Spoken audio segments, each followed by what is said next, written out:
આણંદ જિલ્લાના ખંભાત શહેરમાં international spiritual કોન્ફરન્સનું આયોજન કરવામાં આવ્યું હતું।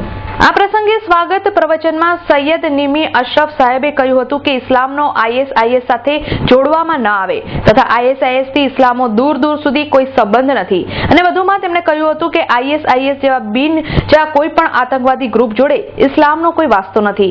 ત્યારબાદ હજરત સૈયદ રઈસ અશરફે ખંભાતને આદર્શ ગ્રામ યોજના અંતર્ગત કોઈ દત્તક લે અને ખંભાતનો પણ વિકાસ થાય તે માટે અપીલ કરી હતી।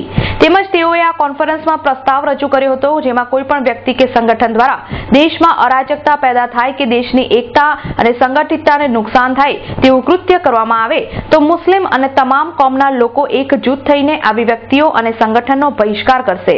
તેમજ રાષ્ટ્રીય વિરોધી કોઈ પણ પ્રવૃત્તિ કે ગેરકાનૂની પ્રવૃત્તિ ચાલતી હશે તો તેની પોલીસને માહિતી આપી પોલીસને સહયોગ આપવામાં આવશે।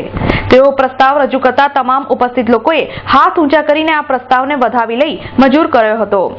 આ પ્રસંગે મહેમાન પદે શહેજાદ અબ્દુલ, મુફ્તી મઝહર હસન, મુફ્તી નિઝામ तुराब, खंभातना धारासभ्य संजय पटेल, IS सैयद उपस्थित रहा था।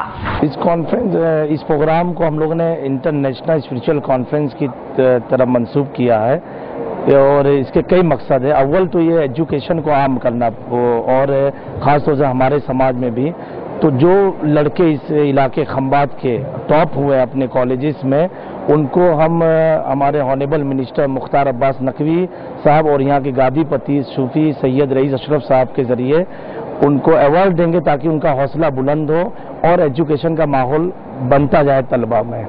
और दूसरा ये कि आज के इस दौर में बहुत नाजुक दौर में हम सब चल रहे हैं कि जो संगठन ISIS डाइस उसके खिलाफ हमें ये मैसेज देना है कि इस्लाम का उससे कोई ताल्लुक नहीं है और उसकी तंजीम को कंडम करना है और पूरी दुनिया में अमन सुकून के पैगाम को आम करना है।